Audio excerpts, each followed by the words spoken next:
사람 살리는 말씀 시편 119편 50절. 하나님의 말씀은 땡땡땡이다. 여러분은 하나님의 말씀은 뭐다라고 말할 수 있겠습니까? 저는 이렇게 표현할 수가 있을 것 같습니다. 하나님의 말씀은 나의 창고다.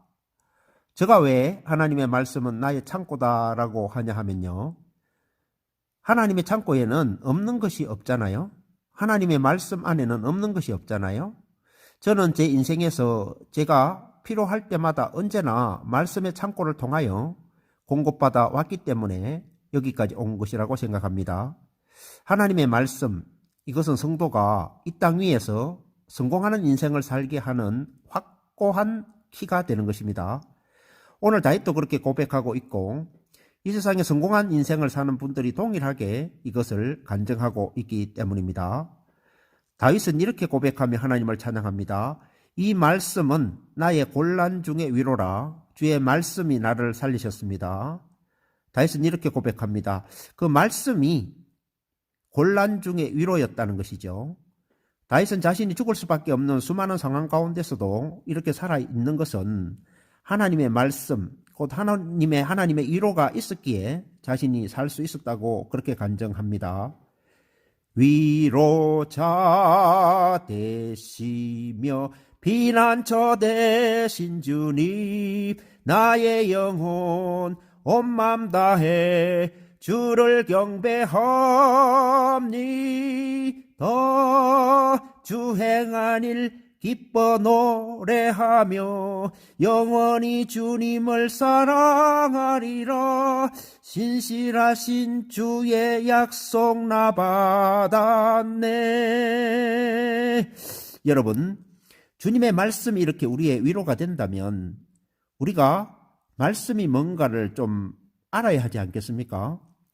그래서 요한복음 1장 1절에서 하나님은 말씀으로 존재하신다고 전하고 있습니다. 우리가 믿는 우리 하나님은 영이시고 말씀이시지요. 그래서 우리 예수님은 말씀이 육신이 되어 우리 가운데 오신 하나님의 아들이십니다. 마가복음 4장 15절, 하나님의 입에서 나오는 말씀의 씨앗이 오늘도 우리 마음이라고 하는 영혼의 밭에 떨어지죠. 베드로는 베드로전서 1장 25절에서 오직 주의 말씀은 세세토록 있도다, 이렇게 말씀합니다. 이 영원한 하나님의 말씀을 우리는 마음으로 받습니다. 그런데 아무리 우리를 살리는 하나님의 말씀이라도 그 말씀을 받는 사람에 따라서 그 결과는 완전히 다르게 나타난다고 말씀합니다. 바로 밭의 문제이지요. 예수님은 마태복음 13장 22절 이하의 말씀에서 옥토와 같은 사람들의 마음밭에 뿌려진 하나님의 말씀은 30배, 60배, 100배의 결실이 나타나 성공하는 인생을 살게 하는 것이라고 말씀하고 계십니다. 하나님의 말씀, 곧 예수님의 말씀은 반드시 그 말씀대로 이루어지는데 아무에게나 이루어지는 것이 아니라 하나님의 말씀을 듣고 행하는 자에게 이루어진다는 것입니다. 지금으로부터 오래된 이야기지만요, 저희 20대 중반 시절을 가만히 생각해 보면 참으로 암울하고 답답한 시절이었습니다. 무엇 하나 희망이라고는 없는 그야말로 겁 많은 시골 촌에서 온 청년이었죠. 지나놓고 보면 사람이 예수님을 믿게 되는 것도 다 때가 있는 것 같아요. 고등학교 때 저를 전도하려고 그렇게 저보고 교회를 가자고 하던 이석찬이라고 하는 친구가 있었습니다. 그런데 저는 그때 집안이 불교라서 절대 교회를 가면 안 된다고 생각하고 교회 문 앞에까지 끌려갔다가 뿌리치고 다시 집으로 돌아온 적도 있습니다. 그런데 대학을 졸업하고 인생이 힘들어지자 우연히 교회를 가게 되었고, 그때 목사님으로부터 들은 하나님의 말씀에 꽂혀 지금까지 하나님의 말씀을 먹고 이렇게 살고 있습니다. 20대, 30대, 40대, 50대 인생의 고비마다 저희 위로는 오직 하나님의 말씀밖에 없었지요. 신기하게도 하나님 말씀을 열고 읽으면 막 힘이 나고 용기가 생겨 지금까지 꿋꿋하게 달려올 수 있었던 것입니다. 누가복음 5장 4절 이하의 예수님은 갈릴리 바닷가에서 수많은 사람들에게 하나님의 말씀을 가르치시고 시몬에게 이렇게 말씀하십니다. 시몬아, 깊은 데로 가서 그물을 내려 고기를 잡아라. 시몬이 그대로 순종하며 나아갑니다. 이때 그물이 찢어질 정도로 많은 고기가 잡히게 되지요. 이것은 우리에게 무엇을 말해주고 있습니까? 이것은 주의 말씀을 그대로 실행할 때 언제나 역사는 일어난다는 것입니다. 요한복음 3장에서 예수님이 첫 표적을 나타낸 기사가 나옵니다. 가나 혼인잔치에 예수님과 예수님의 어머니 마리아 그리고 제자들이 초대를 받았지요. 잔치 도중에 포도주가 떨어지는 사고가 발생했고 긴급한 나머지 예수님의 어머니 마리아는 예수님께 와서 부탁을 합니다. 이때 예수님은 입구에 놓여있는 돌항아리 6에다가 물을 채우라고 말씀합니다. 말씀입니다. 그들은 예수님의 말씀에 따라 순종해서 부지런히 항아리에 물을 채웁니다. 이제 물이 아구까지 채워졌을 때 예수님은 연회장에게 떠다가 주어라 말씀할 때에 그들은 또 순종하며 나갑니다. 이때 물이 변하여 고품질의 포도주가 만들어지고 혼인잔치는 은혜롭게 마무리되었지요.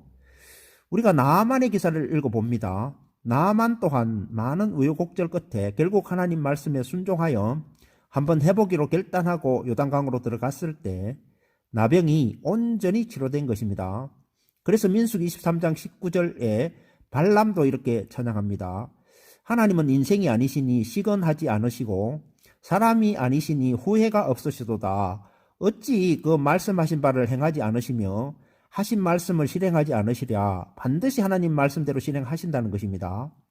그래서 사도 바울은 고린도전서 12장 8절에 이렇게 선포합니다. 하나님은 어떤 이에게는 성령으로 지혜의 말씀을 주시고 또 어떤 이에게는 성령을 따라 지식의 말씀을 나누어 주신다고 말씀합니다.